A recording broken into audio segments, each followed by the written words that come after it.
not trying to I'm of course trying to entertain people, but that isn't the peak of where I'm going. I'm trying to move people or say something and get people to think about a thing or leave something just resonating in people's brains. Right. Rather than just presenting, here's a thing. Right. Leaving them with some questions and dreams.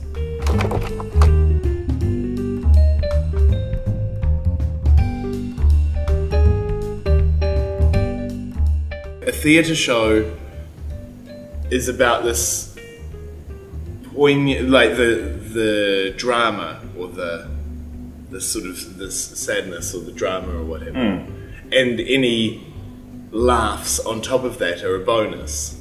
Right. But if you make a comedy, the audience is expecting laughs, and then any story that you make is a bonus to that. Right. So I think I prefer to go theatre, down the road of theatre, of trying really hard to make something beautiful and affecting. Yeah. And it makes the audience want to cry at the end. Yes. That's the goal.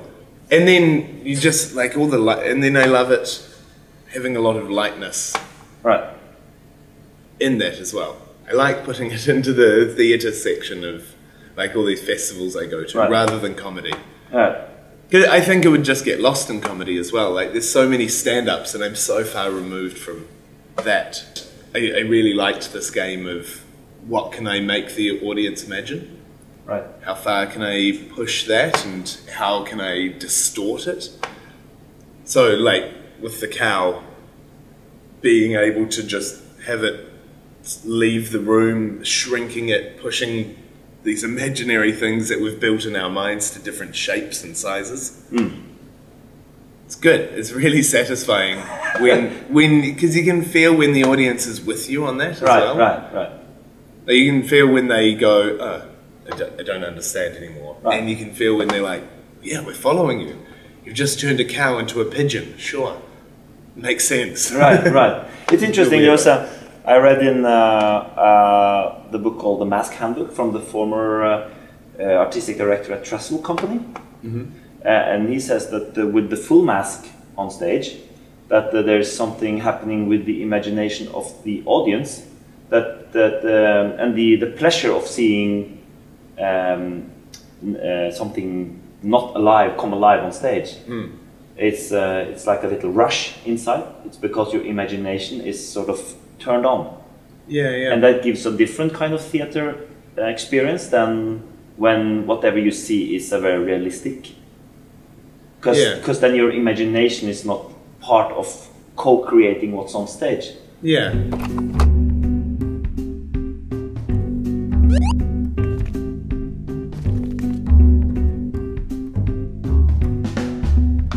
Like Philippe talks about pleasure all the time, and it's amazing to see, and you can see it even in a really powerful like Greek tragedy or Shakespeare. Like this drama is happening, but the actor has pleasure to pretend that they are this great, powerful Greek warrior or noble hero,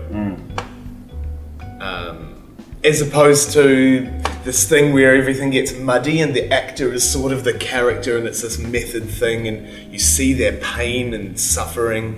And it kind of closes everything down because they're so in their own head of emotions rather than just being like, this is for you, the audience. A lot of this kind of new work that I agree with you, it's a bit hard to define. That there's a certain risk in it for me as an audience member because it leans towards the audience in a way that could go wrong, if you know what I mean. Yeah. That there's a Norwegian author who says that good entertainment differs from light entertainment in the way that you could feel the iron hand under the silk glove. Yeah, cool. And for me, that's some of what I see. Even when Squidboy was playing here now the last couple of nights, the feeling that I've seen it before, so I know what's coming. But it could go wrong this time because it's so sort of what's the word? It's very it could easily break in a way because it relies so much on a relationship, and relationships are always a pain in the ass, sort of in some way, I guess. It's beautiful to be able to play that, because each night you're feeling out like, oh, can I keep going with this thing for a while longer? Yeah. Like, if I cut it off now, is that too soon? Yeah. It's cool. It's the first show I've done where I've never had an autopilot. Like, I've never gone into, I do this bit. I've had that in most other shows. Like, you say your words and you move to the place that you've always moved to, and you do the face that you've always done. Yeah, and it sort of works in a way. Yeah. But this one, I never. Yeah, I don't think it's possible to drift into this autopilot and just be like, yeah, whatever. Yeah. I'll just keep on smelling his ass for a while and see what. Yeah. Yeah. It's interesting. It's an interesting part of theater. The fact that it cannot be saved by anything else than what's actually going on in the room. Which I find is it's a delicate and also a very beautiful part of theater, that stuff that is going on it's not relying on anything else, which makes theater again almost like a little sacred place, because you have to be there. Yeah. And the actor has to be there. It can't be anywhere else in its head or anything, because it has to happen again for real. Yeah.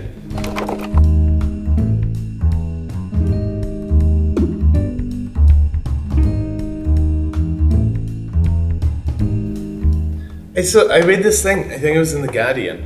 It was really interesting. It was about, I started thinking about this in terms of things that pull the audience away. It was talking about stage deaths, and it was kind of complaining about they never seem realistic, which I thought was funny, because who wants to see someone actually die? Like, that's a horrible thing to want to watch. But I can see their point. Like, you're invested in the show, and then the actor falls over dead and you see them breathing and you go, oh, I know they're pretending. And I know it's always pretend, but I can't, but they're obviously not dead. And it's strange.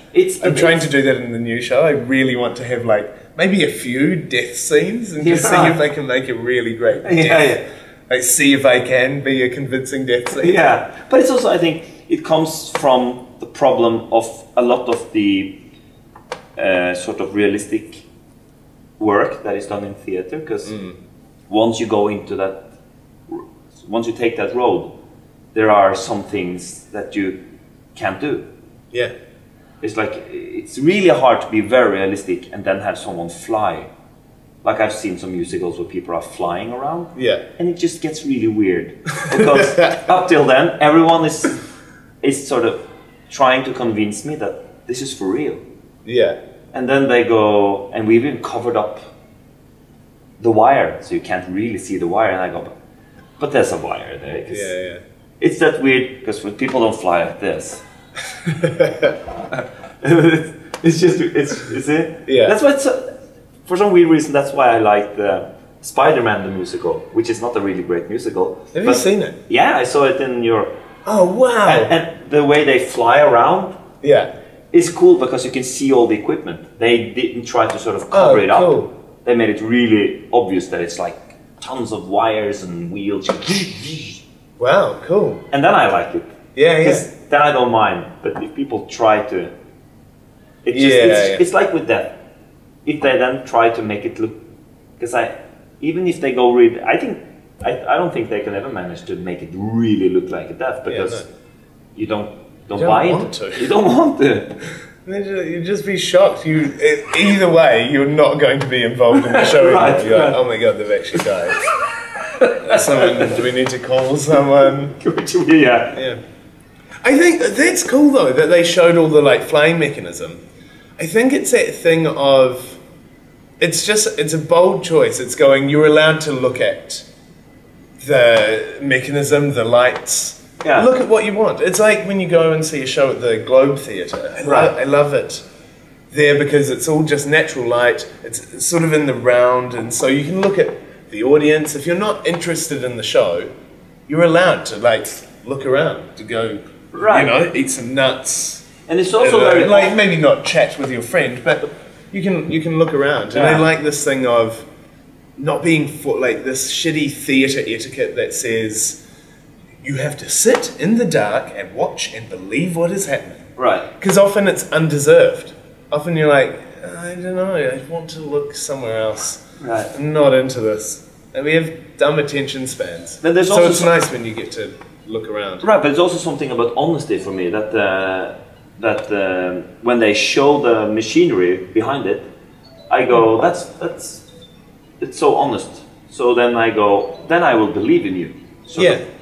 I believed they were flying around. In my imagination, I believed it. But it was because they were honest to me. I would much rather see someone fly over the stage with a big rope sort of connected. Then I would go, okay, they're flying. Because that's okay with me. They're not trying to trick me. I don't like theatre where they go, eh? Yeah. You saw that? We made you, it looked like water, huh? Do you see that?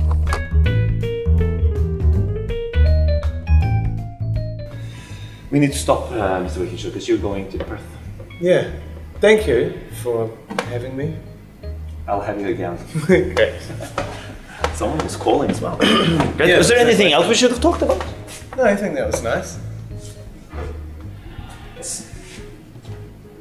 It's almost like exactly half an hour. Cool. Perfect. It's televised.